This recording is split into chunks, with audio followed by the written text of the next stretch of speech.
Albert Einstein once said, everybody's a genius, but if you judge a fish by its ability to climb a tree, it will live its whole life believing that it is stupid.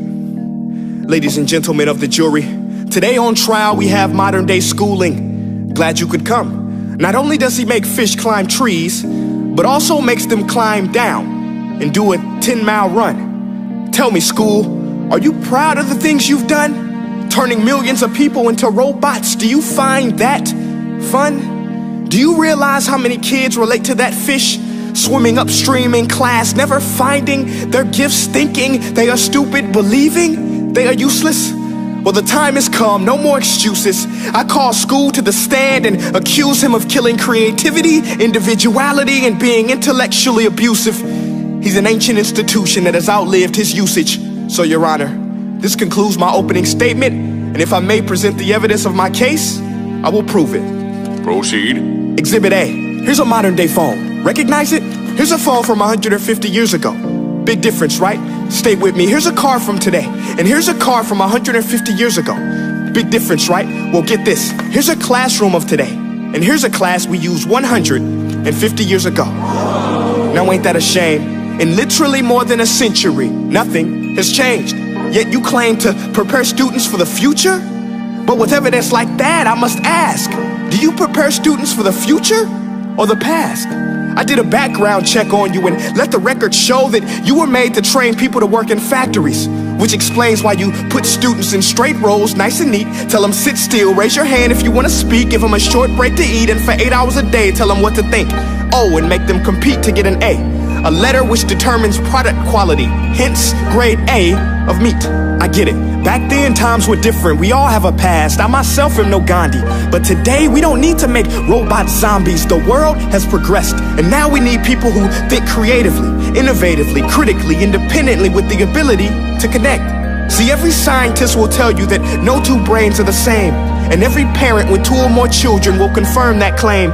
So please explain why you treat students like cookie cutter frames or snapback hats, giving them this one-size-fits-all crap. Watch your language. Sorry, Your Honor, but if a doctor prescribed the exact same medicine to all of his patients, the results will be tragic. So many people would get sick, yet when it comes to school, this is exactly what happens. This educational malpractice, where one teacher stands in front of 20 kids, each one having different strengths, different needs, different gifts, different dreams, and you teach the same thing the same way? That's horrific. Ladies and gentlemen, the defendant should not be acquitted. This may be one of the worst criminal offenses ever to be committed. And let's mention the way you treat your employees. Objection. Overruled. I want to hear this. It's a shame. I mean, teachers have the most important job on the planet, yet they're underpaid? No wonder so many students are short-changed. Let's be honest, teachers should earn just as much as doctors, because a doctor can do heart surgery and save the life of a kid, but a great teacher can reach the heart of that kid and allow him to truly live. See, teachers are heroes that often get blamed, but they're not the problem. They work in a system without many options or rights. Curriculums are created by policymakers, most of which have never taught a day in their life. Just obsessed with standardized tests. They think bubbling in a multiple choice question will determine success. That's outlandish. In fact, these tests are too crude to be used and should be abandoned, but don't take my word for it. Take Frederick J. Kelly, the man who invented standardized testing, who said, and I quote, "These tests are too crude to be used and should be abandoned." Ladies and gentlemen of the jury, if we continue down this road, the results will be lethal.